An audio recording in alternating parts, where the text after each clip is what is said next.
What is up everyone, and welcome to Season 3 of my F1 22 My Team career mode. We finished Season 2 on a high with a P6 in Abu Dhabi, and if you haven't watched the recap video of Season 2 along with the preview of Season 3, I definitely recommend it just to get you up to speed with what has happened so far across the first couple of seasons of my Team career mode. But here we are, Season 3, we've got a new livery, we've got an old teammate returning to the team in Enzo Fittipaldi because Oscar Piastri did not want to sign for us again. And now we are taking the money that we got from finishing P6 in the Constructors, along with meeting our sponsor target, to upgrade a number of aero facility departments. And the idea behind that is that eventually we will get that to Spec 3 and we'll be able to max out our aero as quick as possible. I think that's going to be the most important, and then I'm going to work on the chassis, and then I'm going to work on the engine. And then durability isn't as important, but it is still something that needs to get worked on. But my priority at the moment is going to be maxing out aero, engine and chassis. Well, aero, chassis and engine in that order. Now we're just looking to do as much activity as we can before the season actually starts. I'm just focusing on what I think is going to be important, focusing on aero and chassis, because those are the facilities we're looking to get upgrades brought in for. I don't think we even have any engine upgrades we can do. Now we have to choose our rival, and I'm choosing Max Verstappen. It's been 2 seasons of him not winning the championship now. Leclerc won the championship back-to-back in 22 and 23. So yeah, 2021 was canonically the last time that Max Verstappen won the championship, and so, you know, maybe now's the time to pounce. Maybe he's losing his edge a little bit. We're going to try and rush this major downforce upgrade because it's the difference between it coming on between the season start and the first race, and coming on between Jeddah and Australia. So we'll have it for 2 extra races if we get it. So we'll see in a second. But first, we have to decide whether we're going to train our staff and our systems to avoid hacking or not. And I obviously would go with yes, because I'm assuming a bad outcome happens if we ignore it, like we lose money or something like that. So better to take the hit on money now. We need 4 million to get the final Spec 2 facility upgrade, and then we can start saving up for Spec 3. And I think we're going to be able to afford another upgrade as well. It's going to be a durability upgrade for the ICE. It's just going to mean that it doesn't get as worn as it usually does. In my opinion, there's never really any point rushing a durability upgrade, because it's not going to give you an advantage in a Grand Prix. All it's going to do is make it so your components last a bit longer. And that's not really something I have to worry about. We've literally done every powertrain upgrade we can do until we get Spec 3. We've got a few more chassis upgrades in the brakes department. But apart from that, there's not too much to do. So aero is the big one that we're driving for at the moment. And then chassis will come a little bit later. Most of our powertrain upgrades this season are going to come from the supplier, if not all of them. And yeah, durability I imagine we will focus on a little bit, just because obviously we still have not been completely reliable, and maybe the way to get there is by doing durability upgrades. If you didn't watch the season preview, I'll show you again. We are the 3rd best car on the grid at the moment. Red Bull and Mercedes are slightly ahead of us, and then AlphaTauri, Alpine, McLaren, and Ferrari are sort of around our sort of wheelhouse. And then, yeah, Haas, Alfa Romeo, Williams, Aston Martin, all of those teams still probably the weaker teams on the grid. But yeah, we've managed to jump 8 places in the like rankings by simply covering off our regulation change upgrades. And that is the best indictment I can give all of you for why you should always try and cover off as many upgrades as you can, because you can go from being one of the worst cars on the grid to one of the best cars on the grid in the span of a season, basically. And it's as simple as that. We do practice, and we were only 0.3 off the fastest time, but I do feel like there's probably more pace in our car. Fittipaldi got 19th, a little bit concerning maybe, but hopefully he'll come good in qualifying.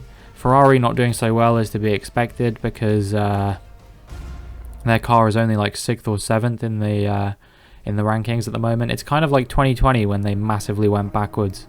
There's kind of been a similar vibe here. McLaren also have gone backwards quite a lot. So I don't know, don't expect to see them competing at the front of the field.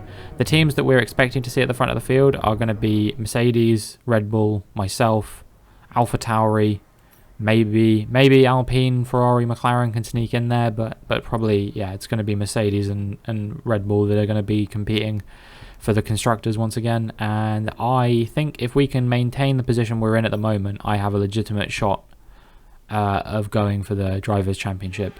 Even though I don't think there's going to be a hope in hell of us getting the constructors, for the simple fact that I'm not going to focus on personnel upgrades that much. I do genuinely believe that we could be in with a real shot of our Drivers' Championship title, our first one, first of many, I hope. Here we are now on our first flying lap of Q1. First time you've seen the new car on track, and we go fastest initially, but I'm sure, you know, whilst we did go faster than Gasly, who's going to be one of our rivals, I imagine, we did not go faster than Leclerc, or we did go faster than Leclerc and Sainz, but those were the only cars that we saw other than that. In the end, we improved by another 10th at the end of the session, and it is good enough to get us into Q3, or Q2, unsurprisingly, in P6. I'd like to make a few more improvements. It's not quite the pace I was hoping for, but, you know, we were actually only less than a 10th off the fastest time, which was Max Verstappen. There was 1/10 between the top 7 and Fittipaldi in 10th, so that's nice to see, and hopefully he can continue showing that kind of form over the course of the season, and you know, even over the course of the weekend into Q2, Q3, and maybe even in the race he can score a couple of points. Who knows? But we will wait to see what happens regarding that. It was always a long uphill struggle to get my teammate into the points in any My Team career mode, and I'm sure this will be no exception. I'm only showing you my final lap from Q2. As you'd expect, I made it through to Q3. We're in the 3rd fastest car on the grid. Now isn't the time to be worried about whether I'll make Q3. It's about how well I do in Q3. And yeah, again, another P6. 3/10 off the fastest time this time, but you know, I'm sure we've got some tricks up our sleeve for Q3. Fittipaldi's out in 15th. A little bit disappointed with that, but you know, it's his first few races back to the team. We'll see how he comes in a few races' time. Alonso is out, as are both Alpines actually, and oh no, Ocon's through. My mistake. But Alonso is out, so that's a little bit shocking perhaps. Gasly's through, and other than that, it's basically the usual suspects. Ferrari definitely don't look like a team who are the 6th best team on the grid, but I guess the sort of index is very close between all the teams. Mercedes and Red Bull are a little bit further at the top, but not massively. And yeah, Lando Norris just set a 1:27.7, so I'm going to have to push really hard on my final flying lap of Q3 if I want to get pole here. I think it's looking unlikely, and I was just shocked to see that despite the fact that the power rankings suggested that McLaren and Ferrari were in the bottom half of the teams on the grid, they're still competing at the front of the field. Literally, Norris and Leclerc are, you know, competing at the top of the table, and Sainz was even up there in Q2 as well. Here we go now on our final flying lap of Q3. This is going to be the lap that determines where we start for tomorrow's race, provided that we improve, of course. And actually, even if we don't improve, it will still determine that, because we should have improved. We did our first flying lap on a set of used tyres, and we're now on a set of fresh tyres. And so far this lap really hasn't been good. You know, you saw that around like turn 5 and 6, we went really wide and took an awful line, and it just really wasn't good at all. So I'm going to hope that we can improve a little bit. We come down the run to the acute turn 10, and we've made up a few tenths. So finally we're making some gains. But this lap has been decidedly poor compared to what I would want in a final lap of the Bahrain qualifying session. But you know, hopefully we can make up a few places at least, maybe get ahead of Gasly and Ocon up into P7 again. If we can get ahead of Russell for P6, that would be perfect. I just saw that we're apparently 4 tenths up on Russell at the moment, so that's an encouraging sign at least. And we'll see if we can make up maybe another tenth or so as we come around this final corner, actually losing time. So it's going to be about 4.5 tenths we improve by, and we'll see what this is good enough for. It's a 1:28.6, and it puts us into P3. Wow, okay, I wasn't expecting that actually. It wasn't a good lap, so I was thinking it was going to be maybe P6 or P7. But yeah, we just about managed to get ahead of Verstappen and Hamilton, so good to see. Norris, Leclerc and Robinson. With qualifying wrapped up now, we have our grid lineup for the big race tomorrow. Be sure to join us then for what will no doubt be a fantastic race. I think if I'd have done a lap that I was truly satisfied with, I might have been able to beat Leclerc, but he was a long way off, over 4 tenths in front. Norris was untouchable. That first lap he did was too good to compete with, so I'm not too mad about that. But hopefully we can maybe pile some pressure on them in the race. If we can get on the podium, that would be the ideal scenario. We're starting in 3rd, so it should realistically be possible. But yeah, that's going to be my target for a lot of these early races, is going to be targeting the podium while we're still in podium contention. I'm pretty confident we're only going to go backwards this season because we still don't really have the facilities to compete with the stronger teams around us. You know, Red Bull and Mercedes have world-class facilities, and we have pretty poor ones still, mostly spec 1 or 2. So it's going to be difficult to compete with the cars around us over the course of a whole season, which is why I'm just trying to strike while the iron is hot, grab as many points as I can early, and yeah, we'll see what we can do before we start slipping backwards. Williams are actually the 5th best car on the grid. Alpine and 9th. I didn't realise that. I got Alpine and Williams' position confused. Aston Martin are comfortably the worst car on the grid. So yeah, unfortunate for Kevin Magnussen, who's jumped ship from Haas to Aston Martin, only to find that Aston Martin are actually worse. Did anyone actually make a good move? Zhou Guanyu has gone backwards in going to Haas. It looks like Vettel made a good move retiring. And I guess Lundgaard coming into the 6th best team on the grid off the bat is not a bad move either. But now it is time for us to get into the race. Months of rumour and speculation all come to an end today as we return to racing for the opening event of what promises to be an enthralling season. Welcome along then to round 1 of this year's Formula One World Championship. We'll be racing around 3.36 miles of the magnificent Bahrain International Circuit today. Keep an eye out for drivers locking the front left down into the tricky braking zone of turn 10. It's time to take a look at our starting grid for today's race. Lando Norris put in a fantastic lap yesterday, and he'll start from pole position. And it's Charles Leclerc in P2. Looking down the rest of the grid, we have Robinson, Hamilton, Max Verstappen, and Perez, Russell, Ocon, Gasly, and Carlos Sainz, Schwartzman, Fernando Alonso, Yuki Tsunoda, and Albon, Fittipaldi, Latifi, Mick Schumacher, and Kevin Magnussen, Ricciardo, Zhou, Lundgaard, and Lance Stroll brings the grid to a close. With preparations almost complete, let's head down to the track. A new season then, a clean slate where anything could happen. Anthony Davidson is with me today as once again we get another year of Formula One underway. We're into those tense few minutes before the first race then. Everyone's a little bit nervous about reliability. They haven't been running in the hot, turbulent wake of other cars in practice. They've not been pushing at 100% for long durations. Let's hope no one has to deal with any nasty surprises. Right then, here we go. We're about to get the first race of the season underway. We do have a personalized strategy that we can punt for here. It's a soft medium, and it means that we'll be able to maybe compete with some of the cars around us. Although actually all of the top 3 starting on softs. So yeah, Norris and Leclerc might be harder to race with, but we should at least pull away from Hamilton and Verstappen behind, and we'll see how we go with those guys. But they could come back at us later into the stint. We're just pulling up on the grid now, see if we can get a perfect parking. It's alright, not bad. It means that we'll be able to hopefully get a good start And yeah, we just have to wait for everyone to line up on the grid, including my teammate down in P15. Lance Stroll all the way down in P22 will cap off the grid. And yeah, it takes a while now for the grid to line up. But anyway, finally the lights are coming on. And the lights go out, and it's time for the first racing lap of 2024. We get a good start, and we're already alongside Norris. Leclerc steams into the lead. I guess Norris had one of his trademark poor starts.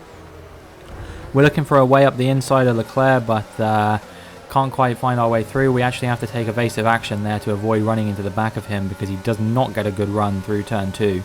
And that is gonna mean that we are already quite far down on him. Although as we come to the braking zone of turn 4, you can see his tyres might be a bit cold or something. He's wobbling all over the place, and we've caught right up to the back of him again. But Norris is quite close to the back of us as well, and he's going to be looking for a way through soon, I imagine, if we can't stay with Leclerc, and if we start falling away from the back of him, if we're running in the turbulent air and we can't quite get the run that we want, Norris is going to be attacking us back, and he does so into turn 10. Very unconventional attacking spot. It means I'm going to get the better run out of the corner, burning the battery. But Norris seems to have the traction perfect, so he's ahead for now. We're going to try to go around the outside at turn 11, and we actually do manage to make the move work, so we retain our P2, but all the while Leclerc is escaping and escaping and escaping. So yeah, despite the fact that he's in one of the worst cars on the grid, the 7th or 8th best car on the grid, he is already looking to mark out a third title defense in a row, or well, a third title in a row, and defend his title once again this season. So yeah, that is not really what I was expecting to see, but I guess Leclerc defies all odds once again, like he kind of did last season when it took him nine races to win a race, and he ended up winning the championship. I think he ended up winning like 7 or 8 races that season. Just a testament to the fact that he's able to turn it back on, and he was able to show a bit of resilience. We get attacked by Norris into turn 11 again on lap 2, but we just about managed to keep him behind. For now, I reckon he's going to be pressuring us a lot over the course of this race, but it'll have to be seen what happens. Once again, we're on lap 3, and Norris is looking like he might be trying to get past us again. He comes alongside us a little bit as we come through turn 11, or turn 10 rather, but it never really looked like he was going to be too much of a threat. And now as we run into turn 11 with the DRS and everything, he's right alongside me. It's going to take a lot to keep him behind, but we just have the better run. We are able to carry more speed as we go around the outside of the corner than him, who has to take to the inside of the corner. Compromises his run a little bit, and that means that we are still in P2 for now. But anything could happen in this race. You know, we've got 2 medium compound runners behind us who I was hoping to drop, but because of this squabble between me and Norris, they've managed to stay right in the fight. And yeah, I'm going to have to use a lot of battery, which is not really what I wanted to be doing at this stage of the race either. Lap 5, and we've managed to drop him a little bit. He's at least fallen out of DRS range for now, and that's going to be a bit of comfort for us. We've got a new strategy coming up. They want us to pit 1 lap earlier, because I'm pushing quite hard on these tyres, no doubt, to maintain the gap to Norris and even Perez and Hamilton as well, who we just haven't managed to drop no matter what. It seems like there's a bit of a train coming behind us actually. Finally, as we get onto lap 8, you can see that Norris has fallen away quite a bit, but Perez is now sort of the danger man. He was quite far behind us before, but now he's catching really fast, so I'm glad I'm pitting on lap 8, because I think honestly if I pitted even 1 lap later, Perez would be putting us under pressure to overtake us, and yeah, that would be very hard to defend on tyres which are at least 60% worn. You can see the orange icon in the bottom right corner. That's what that means. The tyres are at least 60% on one of them, and the other ones can't be far behind if that is the case. So yeah, we've expended all of the tyre life that we could get out of these tyres, and now is the time to come into the pits and slap on a set of mediums to the end. 21 laps on the mediums. It's going to be a big ask, but I think we can pull it off. And yeah, Leclerc stays out for now, so hopefully we can maybe make up some time on him through a sort of undercut, but not quite, because I doubt we'll be able to make up 5 seconds unless he literally waits like 4 laps to pit. Otherwise, I think we're going to be okay, and we're just going to stay in P2 for now. It's a pretty fast stop, 2.7 seconds, not bad, and the estimated life of these tyres is 22 laps. That's basically exactly what I have to do. So it's gonna be tough, but we'll see if we can manage it. Just ahead of us, we've got Alonso and then Magnussen are the next cars up the road.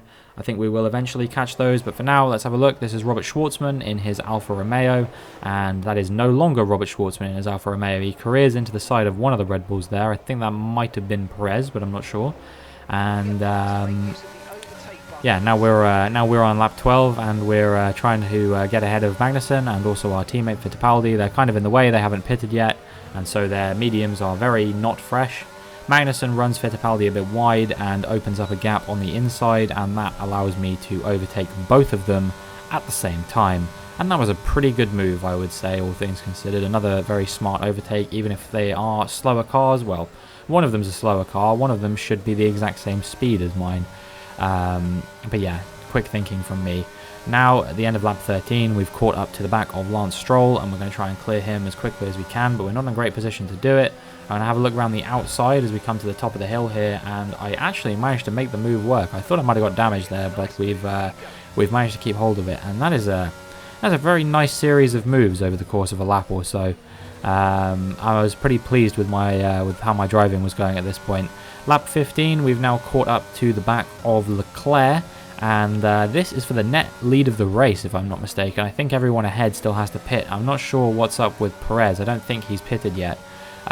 So we'll have to find out where he's going to come out of the pits, whether he managed to overcut or not.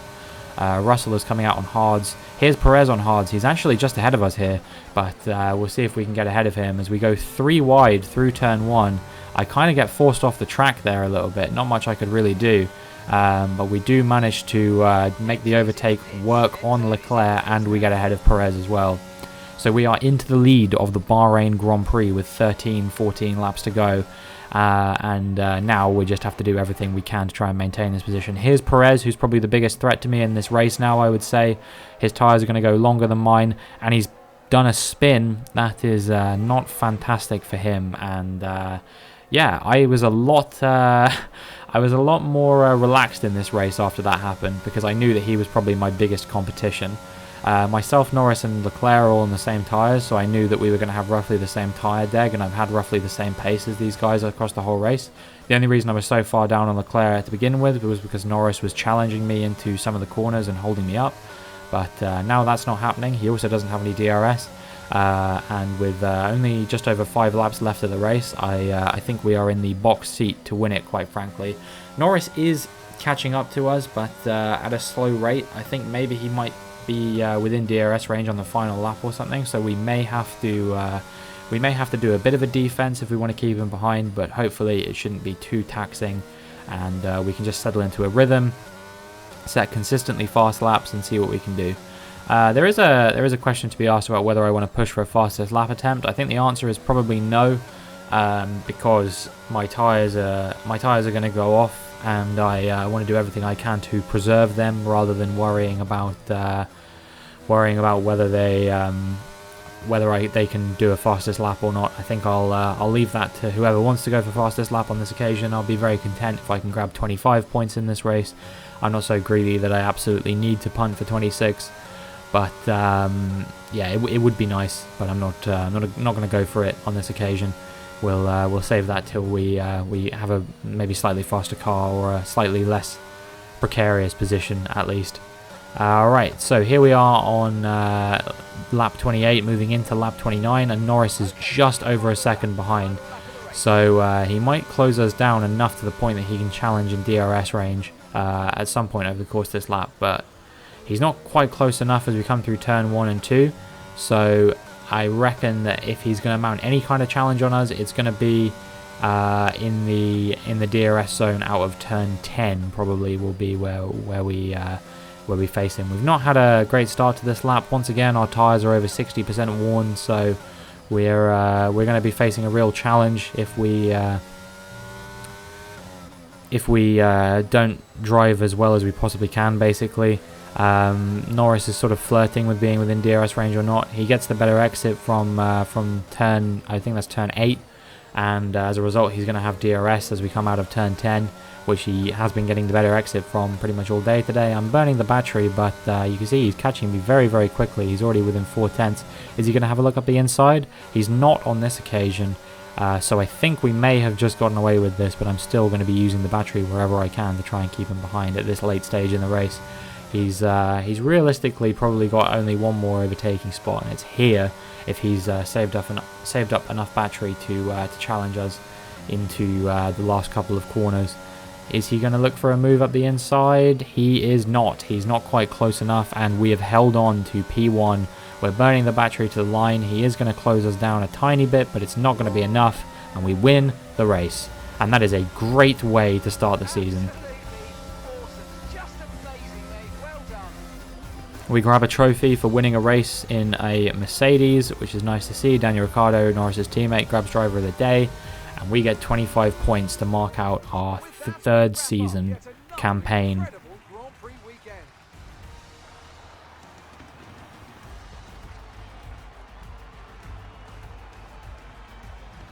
Talk to me, Ant.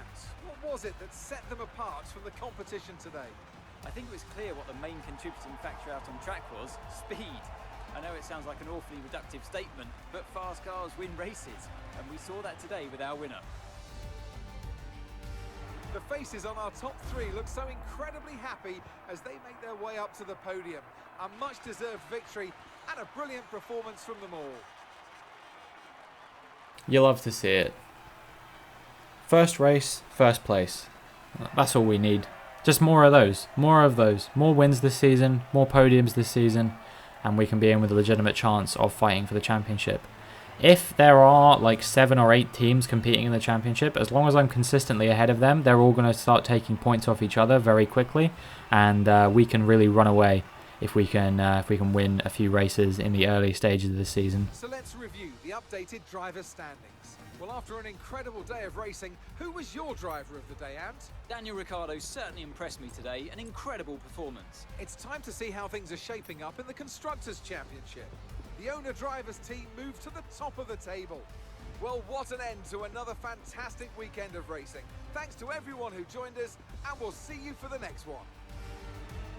So we are actually leading the constructors as well at the moment. After Leclerc only got third in that race, it means that Sainz's 6 points brings them to a total of 21.